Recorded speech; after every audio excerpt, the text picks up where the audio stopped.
जय माता दी दोस्तों। आज मैं आपको सुनाने जा रहा हूँ भगवान शिव के 11 रुद्र अवतारों में भव रुद्र अवतार की कहानी।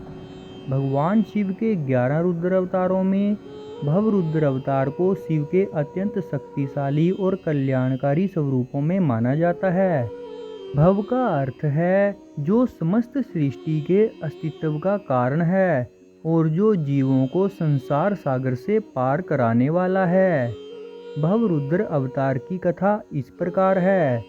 प्राचीन काल में जब संसार में अधर्म, अहंकार और असुरी प्रवृत्तियां बढ़ने लगी, तब देवता और ऋषि अत्यंत चिंतित हुए। चारों ओर भय का वातावरण था। प्राणी अपने धर्म और कर्तव्य से विमुख होने लगे थे। देवताओं ने भगवान शिव का ध्यान किया और उनसे प्रार्थना की, हे महादेव, आप ही इस सृष्टि के पालन, संहार और कल्याण के मूल हैं। संसार को धर्म के मार्ग पर पुनः स्थापित कीजिए। भक्तों की पुकार सुनकर भगवान शिव ने अपना भव रुद्र स्वरूप धारण किया। उनका स्वरूप अत्यंत तेजस्वी था। उनके मस्तक पर चंद्रमा सुशोभित था, जटाओं में गंगा विराजमान थी और उनके हाथों में त्रिशूल था।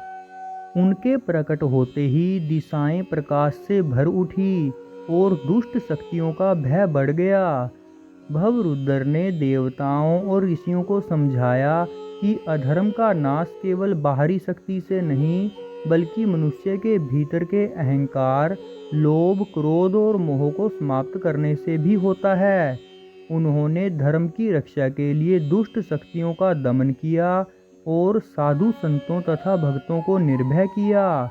उनके प्रभाव से लोगों के भीतर सत्य, धर्म और भक्ति की भावना जागृत होने लगी। भव नाम का रहस्य। भगवान शिव के इस स्वरूप को भव इसलिए कहा जाता है क्योंकि वे जीवन और अस्तित्व के मूल कारण माने जाते हैं। वे सृष्टि के प्रत्येक जीव में चेतना के रूप में विद्यमान हैं। भव रुद्र हमें यह संदेश देते हैं कि भगवान शिव केवल संहार के देवता नहीं हैं, बल्कि सृष्टि के आधार, भक्तों के रक्षक और कल्याण के स्वरूप भी हैं। कथा से सीख। भव रुद्र अवतार की कथा हमें सिखाती है कि जब जीवन में अधर्म, अहंकार और नकारात्मकता बढ़ने लगे, तब हमें शिव की भक्ति, सत्य और धर्म का मार्ग अपनाना चाहिए। सच्ची शिव भक्ति मनुष्य के भीतर के अंधकार को दूर करके उसे आत्मज्ञान की ओर ले जाती है।